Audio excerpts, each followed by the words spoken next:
أعوذ بالله من الشيطان الرجيم.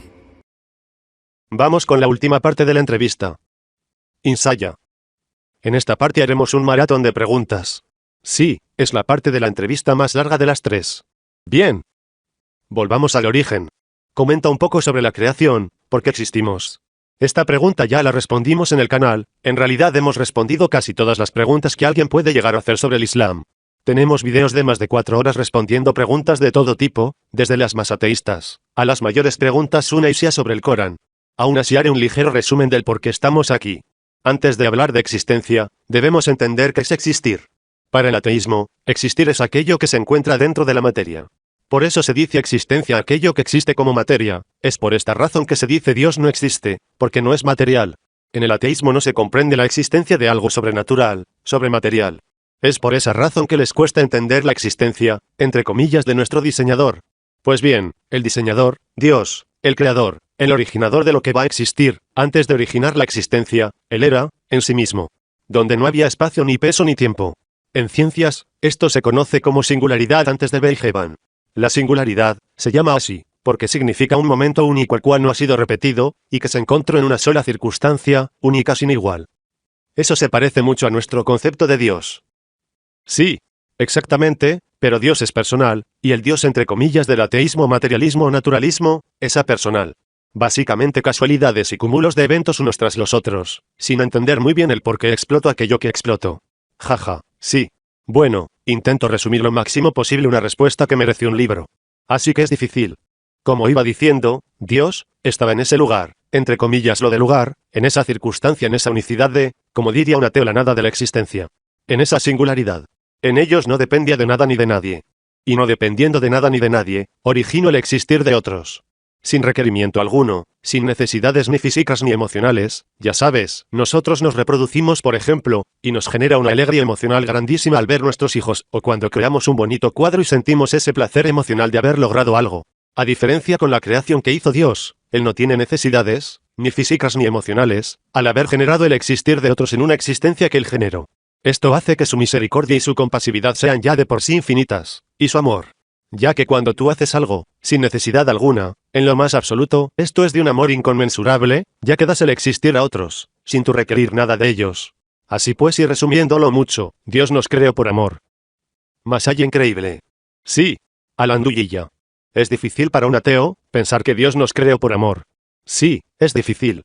Porque en la vida suceden cosas muy tremendas, no sin el permiso de Dios. Como nos dice en el Corán, nada ocurrirá a nadie excepto porque Dios lo consienta, pero ese consentir no significa consentir en sentido de, permito que suceda este mal sin que lo castigue después. Ese es el error ateo. Un ateo ve que algo sucede malo en la vida, y piensa, si Dios permite esto es que no existe. El ateo carece de confianza en Dios, como muchos creyentes, que también carecen de confianza en Dios. Te daré un ejemplo sobre la confianza en Dios. A veces la policía no interviene cuando un delito se está cometiendo. A veces investigan, estudian cuánto dinero ilícito hace una organización, cuáles y cuántos son sus miembros, mientras estos siguen delinquiendo, hasta que logran las suficientes pruebas y datos sobre la mayor cantidad de miembros del grupo, para después atraparles y juzgarles con la mayor condena a todos. A veces Dios puede permitir algo lo cual nos parece asombroso que ocurra. Pero cuando ocurre un mal, se pone a prueba a la gente de alrededor. Por ejemplo, una injusticia nos permite valorar más la justicia. Una enfermedad nos hace valorar la salud, y así con cada aspecto. Al final hay un juicio final, los que no creen que suceda se sorprenderán ese día al ver que sucede, como ya nos dice el Corán, y desearán haber sido creyentes con esa esperanza de juicio. Ibas a ser breve en las respuestas, jaja. Sí, pero es difícil, porque son asuntos que requieren un gran estudio filosófico, moral y científico, para llegar a estos pensamientos. En uno de tus videos sobre por qué estamos en la Tierra, dijiste que hubo una discusión en el reino de Dios. ¿Puedes explicar esto un poco más? Así es. En el Corán se le dice a Muhammad, ¿tú no recuerdas cuando discutían en el reino celestial?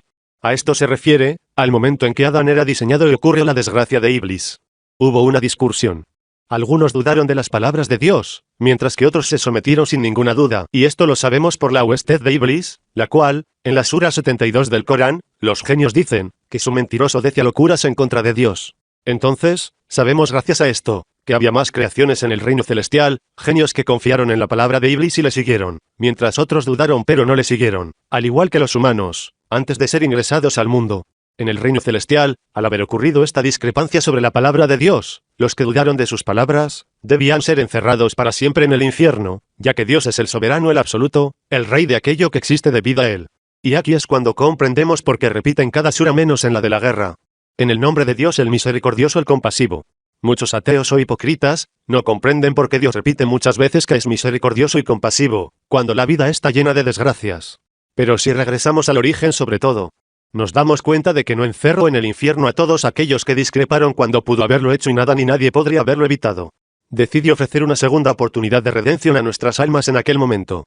Y diseñó la tierra y los cielos para ello. Por otro lado, y volviendo a que ocurren muchas desgracias en la vida, mientras nos dice que es misericordioso y compasivo, no sabemos hasta qué punto llega su misericordia y compasividad, si no vemos el marco entero de nuestra vida entera, con todos los sucesos ocurridos y el porqué de cada uno de esos sucesos. Intentaré dar un ejemplo. Aunque en las películas tenemos muchos. Por ejemplo, pierdes las piernas y los brazos en un accidente, es una absoluta desgracia. Antes de que ocurriese este evento, eras una persona egocéntrica, no ayudabas al prójimo en nada, corrompías en la tierra, etc. Tras este evento, en vez de hundirte, comienzas a ser más simpático con la gente, incluso conoces a una persona que te ama muchísimo, y hasta terminas dando charlas en universidades a jóvenes, y a personas con depresión. Conozco grandes historias de personas que pensaron que tenían una desgracia y esa desgracia cambia sus vidas 360 grados, no sabemos cuál es el final de cada mal evento. Tal vez ese mal evento sea clave entre tu destino final positivo o negativo. A veces ser rico es una desgracia, mientras que el pobre es una bendición. ¿Acaso no confías en las palabras del hijo de María, cuando dijo que es más fácil que un camello pase por el hueco de una aguja, que un rico ingrese al reino celestial? Entonces, durante esa discusión celestial, ¿Dios sabía que Adán iría a la tierra? Sí. Antes de ser diseñado Adán, Dios nos dice en el Corán, voy a generar un ser el cual contenga capacidades de decisión. Los ángeles, al conocer al genio, el cual estaba generando muchos problemas, le cuestionan a Dios, ¿vas a crear algo lo cual puede ser como el genio, mientras que nosotros te adoramos? Dios les responde que él sabe lo que ellos no saben porque los ángeles no comprenden que al igual que Adán, como los genios, será guerrero, envidioso, ladrón, fornicador, etc. También puede ser misericordioso, compasivo, enseñar a otros lo que otros no saben, y esto es realmente bueno. Como cuando un maestro enseña a leer y a escribir a un niño. Dios le enseña a Adán los nombres de las cosas, le enseña conocimiento. Dios le dice a Adán que repita lo que él le enseñó, y Adán responde, mostrando que Adán es capaz de enseñar lo bueno, aprender lo bueno y ser bueno, y no solo lo malo. Y en esta decisión hay algo realmente digno. Antes de que esta circunstancia ocurriese, Dios dice crear un ser en la tierra. Si te das cuenta, esto ocurre antes de que Adán sea formado, antes de que venga la existencia celestial, ya Dios nos dice que sabe que Adán irá a la tierra. ¿Por qué nos lo menciona literalmente? Entonces, Dios coloca en el paraíso a Adán y le dice que no toque un árbol, este árbol seguramente lo eligió Dios azar por así decir, el árbol en sí no tenía nada de especial. Simplemente Dios sabía que Adán comería del árbol, pasaría su prueba de libre elección y después le bajaría a la tierra, el lugar donde estaba destinado a estar Adán. Adán estaba aprendiendo a través de este suceso, que Dios lo sabe todo. Gracias al Corán, ahora los hijos de Adán leemos, voy a crear un ser en la tierra, y al leer esto, sabemos que Dios sabía que Adán mordería su fruto, solo ocurrió este evento para dejarnos la prueba clara, de que Dios sabe que vamos a pecar, sí o sí, si no confiamos en su palabra y seguimos la de Iblis. Iblis le dijo a Adán, Dios os ha dicho que no comáis porque tiene miedo de que seáis dioses. Adán confió en Iblis en vez de confiar en Dios. Algunas personas culpan a Adán de su error por haber comido y dicen, si Adán no hubiese comido estaríamos en el paraíso. Esta gente no ha comprendido que estaba destinado a morder ese fruto Adán. Porque Dios mismo dice que creará a Adán para vivir en la tierra por un tiempo, antes de que muerda nada. Tras la mordedura del fruto, Dios le dice a Adán, desciende a la tierra, cumpliéndose así su palabra, cuando dijo crear un ser en la tierra. Antes de descenderle, saco a toda la descendencia de Adán, a todos y cada uno de todos nosotros que viviremos desde Adán al final del mundo. Y nos pregunto, ¿acaso no soy el soberano de la legislación correcta e incorrecta? Nosotros respondimos que sí. Entonces descendió Adán, y Dios le entregó la guía coránica, el libro que Adán contendría en su corazón, la cual sería enseñada a sus hijos y de profeta en profeta hasta el último día. Ese es el comienzo de la historia humana sobre la tierra. Había más almas junto con Adán. Sí, estaban todas las almas vivientes ya diseñadas. Adán fue el primer ser vivo humano físico que descendió físicamente a este mundo junto a su esposa. Los demás descendientes de Adán quedan en el reino celestial hasta que ingresan en la existencia física mientras van naciendo nuevos niños en el mundo. Así es como vamos siendo probados. En esa prueba vamos redimiéndonos del error original, que era la duda sobre si Dios tenía razón y es soberano o Iblis tenía razón y es superior a nosotros. Para Dios, la superioridad se basa en la humildad, mientras que para Iblis la superioridad se basa en el poder. El más poderoso siempre debe aplastar al menos poderoso. Mientras que para Dios el más poderoso debe cuidar al más débil, y todos deben agradecer al más poderoso de entre todos, y ser todos ellos vistos como iguales. Por esta razón, en la tierra, Iblis nos pone sistemas de superioridad física o intelectual. Mientras que Dios nos prohíbe sentirnos superiores a los demás en estos aspectos, y usar estos aspectos en beneficio de los demás, en vez de oprimir a los demás. ¿Cuándo piensas que comienza el primer síntoma de idolatría en el ser humano? Cuando Adán rechaza el consejo de Dios y comerle fruto, comienza la idolatría. Tras el error de Adán y su disculpa con Dios, y el perdón de Dios sobre Adán, vuelve la idolatría a través de los hijos de Adán, los famosos Caín y Abel, donde vuelve a ocurrir el mismo evento que aconteció en el reino celestial. Caín siente envidia de su hermano Abel, y también desea conservar lo mejor que tiene, mientras que Abel ofrece lo mejor que tiene y no tiene pensamientos negativos sobre su hermano. Caín, lleno de ira, atenta contra la vida de su propio hermano. Mientras que Abel tenía tanta fe en Dios que le dice a su hermano que no se defenderá en lo absoluto, y que prefiere que Dios le castigue si atenta contra su vida. Caín conoce la existencia de Dios y la historia de su padre, aún así su ira, su envidia, su rencor ante su hermano, logra imponerse a su fe y terminó haciendo algo lo cual está absolutamente prohibido: asesinar a un inocente. ¿Quién crees que fueron los primeros en separarse de la religión de Adán y comenzaron a idolatrar? Considero que a través de los siglos fueron dividiéndose en tribus, debido a que no podía sustentar una gran nación en un solo territorio, era una forma de vida muy rústica y rápidamente se terminaban las provisiones. Así que salían de las zonas en tribus, y exploraban. Con el tiempo se generaban tribus divididas, y se olvidaban unos de los otros. Mientras intentaban contar la historia de su padre Adán, mientras hacían un fuego en la noche, los ancianos contarían las historias del pasado a los jóvenes. Está demostrado científicamente que cuando los seres humanos contamos historias de boca en boca, transmitiendo la misma historia oralmente, esta va cambiando con el paso del tiempo. Aquí pienso que fue comenzando las diferencias religiosas. Es la posibilidad más lógica, además de que el Corán explica justamente qué así ocurrió. Las tribus olvidaban su historia ancestral y las legislaciones celestiales, y terminaban añadiendo o eliminando legislaciones que recordaban oralmente, hasta tal punto en que defendían que sus recuerdos eran los únicos verdaderos, generando fuertes discusiones entre ellos mismos y con otras tribus. Y llegó el tiempo de Noé. Las personas de aquel tiempo estaban realmente divididas y con legislaciones que podrían ser incluso difícilmente comprensibles hoy en día. Imagínate qué tipo de vida llevarían aquellas personas para que Dios hiciese un diluvio, el cual les arrasaría. Sabemos que en Sodoma y Gomorra tenían prácticas de incluso incesto, algunas familias vendían el cuerpo fallecido de sus propios miembros familiares para que otros hiciesen lo que quisiesen con ellos. Se cuentan muchas cosas sobre las prácticas de vida de Sodoma y Gomorra. Pienso que las personas que vivían en tiempos de Noé no estaban muy lejos de todas estas prácticas, aparte de que tenían una idolatría, y no solo idolatría sino brutalidad. Por ejemplo, hoy en día tenemos algunas religiones idolatras tan bestiales, como en África, en algunas zonas se persigue albinos, porque se considera que sus miembros biológicos cortados traen suerte. Podemos encontrar prácticas de idolatría bestiales incluso en la propia Biblia. Por supuesto, todo esto está fuera de la legislación que Dios dio a los humanos. Y llegó Abraham. Así es. Llegó Abraham. Estamos dando saltos extremos en la historia humana. Jaja, sí. Abraham nació en tierras de las tribus de Israel. No. Abraham nació en Babilonia, vivió allí un tiempo y se trasladó al norte. Es por esta razón que el Corán pregunta a los judíos: ¿acaso era Abraham judío? Los judíos dan mucho valor a su raza, por así decir. El Corán hace hincapié en que todos somos humanos, y no importa si Abraham era blanco o negro, árabe o judío, alto o bajo. Abraham es mencionado en las tablas Ebla, que tienen una antigüedad de más de 2000 años antes de Cristo. Antiguamente se conservaban los escritos en barro, intentando mantener los dichos orales sobre la razón de la existencia y la legislación que Dios nos dio. Porque Dios no dejó un escrito el cual no pudiésemos perder. O nos enseñaría la imprenta para así poder conservar sus dichos desde Adán y poderlos ir copiando. Yo no sé todas las respuestas que Dios daría ante estas preguntas, pero sí tengo mis opiniones personales. Si lo piensas, te darás cuenta de que si Dios hubiese enseñado la imprenta a Adán, para escribir el Corán desde la fundación del mundo con Adán, daría lo mismo, porque aún así se podría ir cambiando el propio escrito a través de personas discrepantes con el escrito. Por otro lado, si Dios en ese escrito dijese que lo conservaría como dice en el Corán, no se podría generar mentiras sobre la religión, no podría existir Pablo de Tarso o la Biblia y las mentiras judías en la Torá. Entonces el valor del esfuerzo en el estudio, la reflexión, la investigación hasta encontrar el verdadero credo sería extremadamente sencillo para una mente tan compleja como la nuestra. Yo considero que es por esta razón que permitió que todo fuese como sucedió. Simplemente forma parte de la prueba de la vida.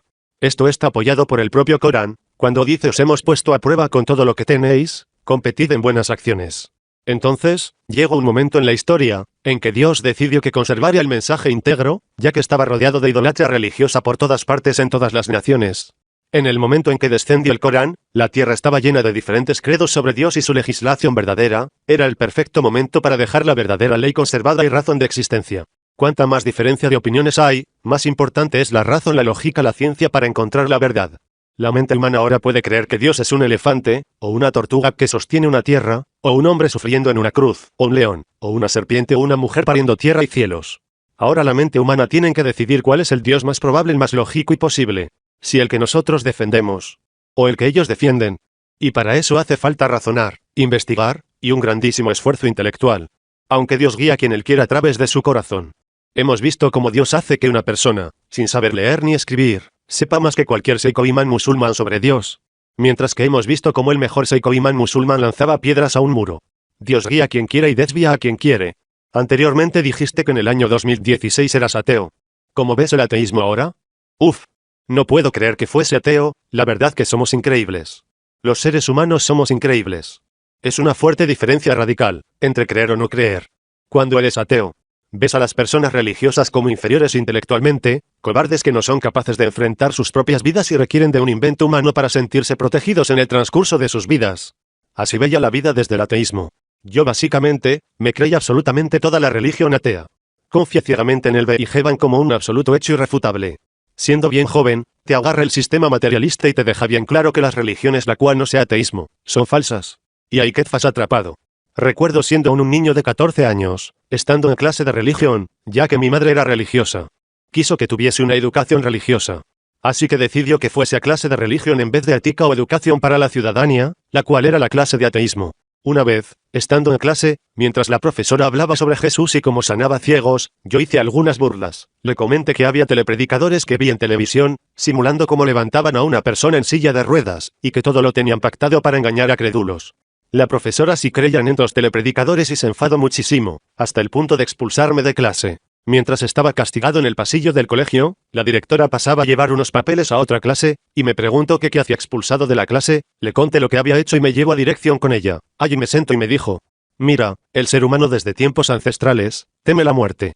En su sufrimiento ante el fallecimiento de sus familiares y al ver cómo le superaba el entorno, la naturaleza, a las fuerzas de esta, sintió miedo, y comenzó a intentar rituales los cuales pensarían estos humanos que evitarían grandes catástrofes naturales, y a través de los mismos rituales, sus familiares muertos vivirían mejor en otro lugar de la existencia, y así se creó la religión.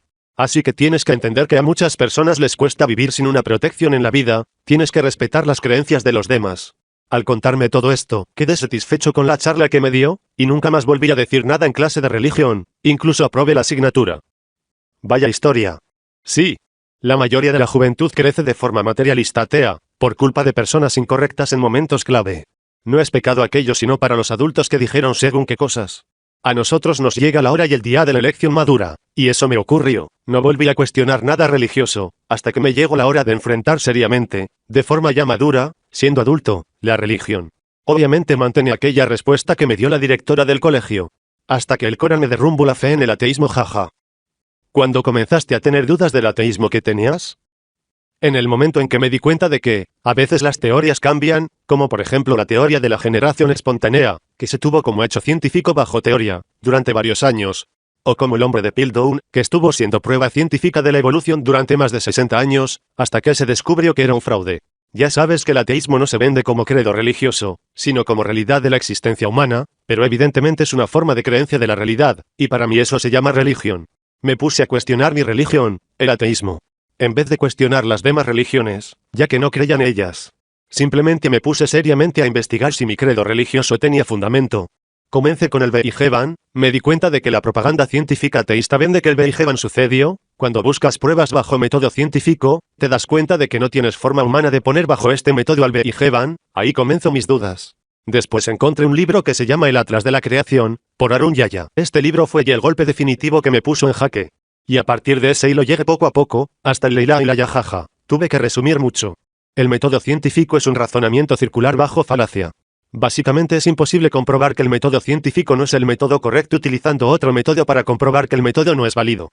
Es como decir yo tengo la verdad y la verdad soy yo, entonces no puedes usar otro método de la verdad, porque ya lo es el propio método. Entonces siempre vamos a tener en algún método, el cual nos lleve a lo correcto.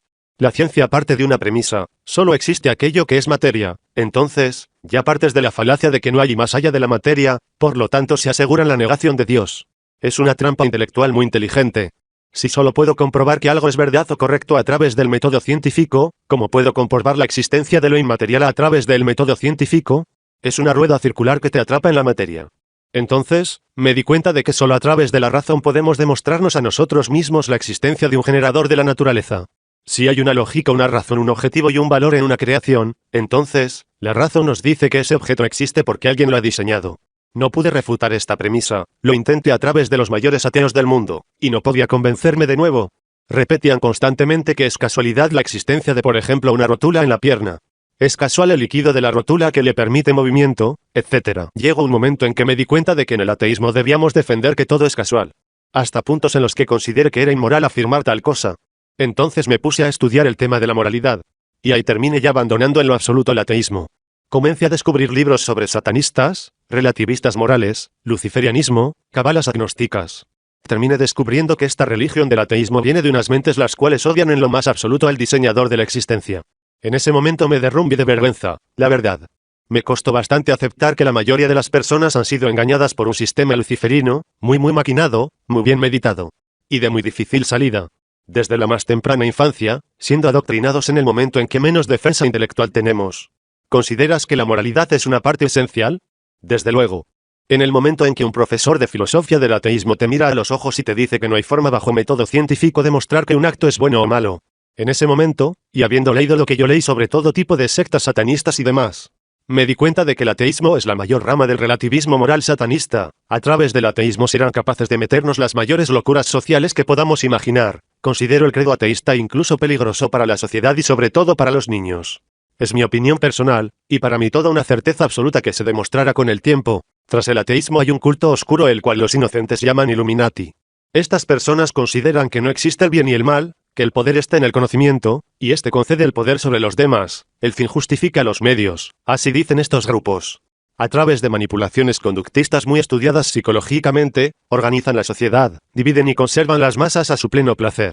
Ellos han llegado a una premisa sostenida por la lógica. Si no hay Dios entonces nada es verdad, todo está permitido. Y siguen esta premisa en lo absoluto, hasta puntos en los que alguien vomitaría. Voy a evitar hablar demasiado sobre este tema. Pero diré, que la mayoría de las personas están siendo conducidas en creencia, percepción de la realidad, y juicio, conforme estas personas iluministas diseñan la sociedad. Si desean que el homosexual sea de nuevo mal visto por la masa, lo lograrían en poco espacio de tiempo. Son maestros en dominación de masas, y el ateísmo es su carta principal. Saben que es un gran problema el cristianismo y el islam para ellos. A los cristianos les han llenado de infiltrados incrédulos hipócritas curas, que abusaron de niños, después los expusieron. Ahora, la mayoría de la gente asocia a cura con pederastas. A nosotros nos crearon el 11 de septiembre, y ahora, la mayoría creen que un musulmán se dedica a poner bombas o a perseguir a la gente con cuchillos. Son genios en el mal.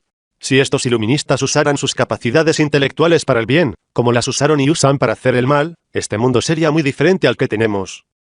¿Los Illuminati tienen una religión? Todo ser vivo humano tiene un credo, el cual es una premisa lógica que explica su realidad en la vida. Todos nosotros tenemos una opinión sobre el porqué de la existencia y cómo vivir. Esto es una religión. Los iluminados, como ellos se hacen llamar algunos, tienen diferentes credos sobre la existencia, desde los más livianos moralmente, quiero decir menos delincuencia cometen, a los mayores desgraciados que puedas imaginar. Estos últimos han cometido cosas las cuales muchas personas han denunciado y siguen denunciando. Tienen creencias canibalistas, otros eugenetistas, otros supersticiosas. Los más peligrosos son los primeros. Y aquí me detengo. Sí. Aún así, nada está fuera de las manos de Dios. Estas personas pagarán en el día del juicio, pero deberíamos denunciar aquello que sabemos. Me detengo no por miedo, sino por evitar la censura. Así esta entrevista puede llegar a más personas, insaya, y protejan a sus críos de los peligros que estos iluminados quieren implantar en sus mentes. Entiendo.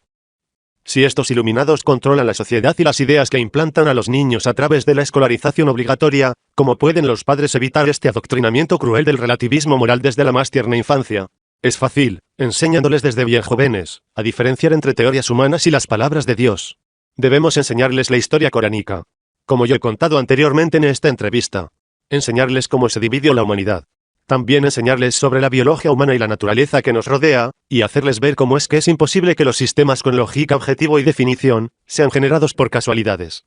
Si logramos que comprendan eso con la ayuda de Dios, se protegerán y sabrán diferenciar la mentira de la verdad. También debemos enseñarles a respetar, pero no compartir lo que se enseña en las escuelas. Por ejemplo, cuando le digan que la Tierra es un globo volando por un cosmos vacío, enseñarle que es una teoría, que nadie lo sabe realmente. El niño debe repetir que la Tierra es un globo, para aprobar su curso en el colegio, pero no tiene por qué creer en que la Tierra sea un globo que existían dinosaurios. Una cosa es repetir para aprobar el curso, y otra es creer aquello que te obligan a repetir durante el curso escolar. Enseñarles esa diferencia es fundamental. Así logramos dos cosas. La primera es que genere un criterio personal.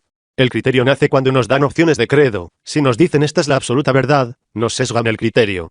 Por eso es importante enseñarles criterio racional. Así, siempre sabrá que hay personas que no estarán de acuerdo con sus creencias, ni él tiene por qué estar de acuerdo con las creencias de los demás. No hay por qué pelear violentamente por diferentes opiniones o diferentes verdades.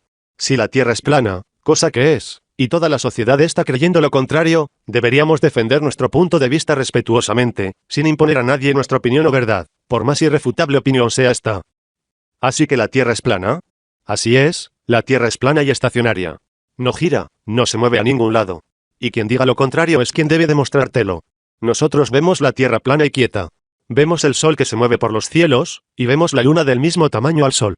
Esta es la premisa física real que nosotros vemos. Ahora pues, quien diga que la Tierra no es como nuestros ojos la ven, es quien debe demostrar que la Tierra es todo lo contrario a lo que vemos. Entiendo el concepto. Así debe haber sido desde el principio, pero, terminamos adorando imágenes. Hemos negado a Dios porque un tipo pisó en la Luna con una lavadora de cartón, mal llamada nave espacial. Es absurdo. ¿Sabes cuáles fueron las primeras palabras de Yuri Gagarin en el espacio? ¿El primer hombre en el espacio? No. Fueron, desde lo alto no veo a Dios. Este es un subliminal claro y conciso. Se refiere directamente a la Biblia, a la parte donde Jesús, la paz sea con él. Dice vuestro Rabí está en los cielos. Rápidamente, un crédulo, escucharía estas palabras y acoplaría estas palabras a su mentalidad. En el momento que un cristiano viniese a darle la palabra de Dios como ellos dicen, a esta persona que escuchó a Yuri Gagarin decir esas palabras, esta persona le respondería, sí claro, Dios está en los cielos, pues Yuri Gagarin no le vio. El ateísmo funciona con dichos absurdos así. Como lo de la piedra que ni Dios podía levantar, o si Dios es todopoderoso puede hacer otro Dios igual a él.